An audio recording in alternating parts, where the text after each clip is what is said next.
Judd Trump. Yeah, what can you say? You know, he's just a phenomenal player, phenomenal talent. You know, in sports, sometimes someone comes along and you just think, like, how does he do that? You know, how does he hit that ball and get that white around the table? How does he smash that ball down the cushion and, you know, in their tight pockets? And you just, a lot of it's just talent, timing. But he's a tough competitor. You know, you talk about killer instincts.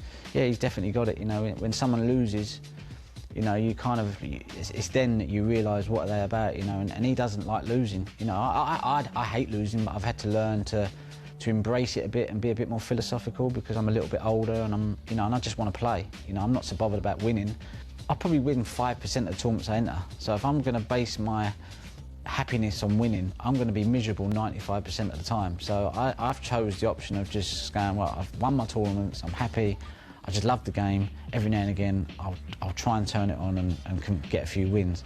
But Judd ain't like that. Judd wants to, if Judd's only winning 30% of the tournaments, he's miserable 70% of the time. But that's fine. You know, I like that in a competitor. I like that someone wants it that bad. Because, like I said, you know, at some point, you win a lot of tournaments even when you're not playing well because you have this fierce, competitive determination. And your opponent senses that and thinks, this fella's like, he's like granite, you know, it's like Selby, you know, I'm going to have to scrape him off the table. And that can win you a lot of tournaments and win you a lot of matches. And I just think, you know, he's really, you know, he's proved himself to be a winner, a champion, won all the big tournaments. And for him now, it's about winning more than big tournaments. So, you know, you have to take your hat off to his style of game, you know. If you match him up on talent and that, you'd say he's streets ahead of someone like Selby, but will he end up with a CV like Selby? At the moment, it looks highly unlikely. You know, he's going to have to keep pushing on like he did for the last 3 years. I don't think he can have a dip and still win like Selby could. So he's got to keep playing well to get them victories because he's just not built like Selby. You know, he's not going to hustle and play long frames and dig it out. He's going to get tired, you know, because he doesn't like playing that way. He's a bit like me.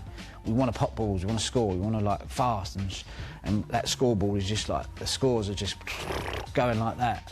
And that's hard to play at that level all the time, you know. It requires a lot of consistency and it's a high-risk game as well, you know. You go for your shots, they go in, great, you miss them, boom, you know, you let your opponent in, and that's at this level, that's sometimes the difference between winning and losing, you know, the odd mistake. But I just think, you know, anything's possible with Judd. You know, he's one of them players that could have 2 or 3 really bad years, but when he gets it right, he can go win 6 tournaments in the season. So, you know, he won the Masters, which was a massive tournament to win. You know, they're the tournaments you want to win. They're the ones, the UK, the Masters and the World Championships. They're the 3 big tournaments, and he's managed to win one of them. So I just think with Judd, you just kind of, he's just if it clicks, it clicks. He's gonna, you know, he's gonna be there or thereabouts every time. You know?